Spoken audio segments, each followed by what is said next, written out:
তেঁতুলিয়া যে সীমান্ত, সেই সীমান্তে প্রায় ৭২ ঘন্টা ধরে ১০ থেকে ১৫ জনকে পুশিং করার চেষ্টা করা হয়েছে। এবং এটা শুধু ওই পঞ্চগড়ের তেঁতুলিয়া বাংলাবান্ধা ওই এলাকাটা না, বাংলাদেশের সীমান্তবর্তী যে জেলাগুলো রয়েছে ৩০টির অধিক জেলা, প্রত্যেকটি জেলায় এইরকম এক এক সময় এক এক চেষ্টা করা হচ্ছে। এবং ভারতের যে তথাকথিত মুখ্যমন্ত্রী, তিনি তার ওই পার্লামেন্টে দাঁড়িয়ে বলছেন ১০,০০০ মানুষকে পুশিং অলরেডি করে দিয়েছেন। তাহলে বর্তমান সরকারকে তো, এটা যদি সত্য হয় তাহলে এই সরকার কি করেছে কি করবে এটার জন্য সরকারকে জবাবদিহি করতে হবে। আর এটা যদি সত্য না হয় তাহলে এর বিরুদ্ধে সরকারের যে স্টেটমেন্ট, সেই স্টেটমেন্টটা দিতে হবে। কিন্তু আমরা পররাষ্ট্র মন্ত্রণালয়কে দেখি, পররাষ্ট্রমন্ত্রীকে দেখি কোথায় কোন কোন পদে যাওয়া যায়, তিনি সেই চেষ্টায় আছেন। এদিকে আমার একটার পর একটা পুশিং হচ্ছে, একটার পর একটা সীমান্ত হত্যা হচ্ছে।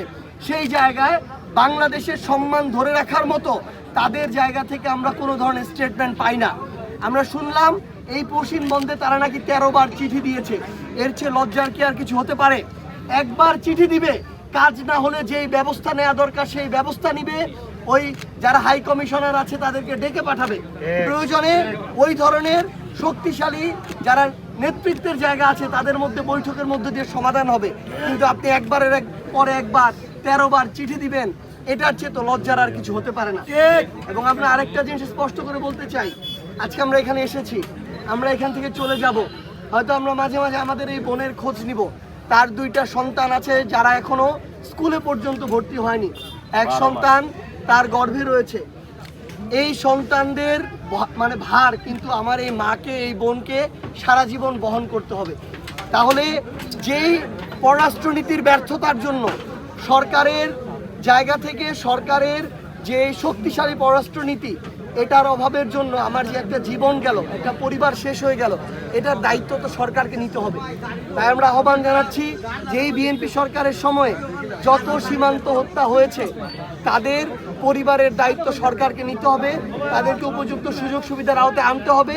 এবং আগামীতে একটা সীমান্ত হত্যা যেন না হয় এটার নিশ্চিত এই বিএনপি সরকারকে তাদের জায়গা থেকে করতে হবে। এবং আমরা দীনেশ ত্রিবেদী, বর্তমানে নতুন বাংলাদেশে ভারতীয় হাই কমিশনার, তার উদ্দেশ্যে একটা কথা বলতে চাই যে আপনি ট্যুরিস্ট ভিসা চালু করেছেন, আপনি মেডিকেল ভিসা চালু করছেন, এগুলোর সাথে আপনার ব্যবসার সম্পর্ক জড়িত বলে আপনি এটা করছেন।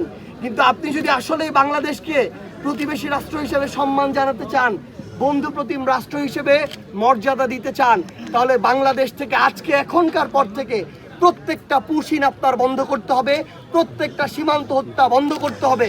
আর যদি না করতে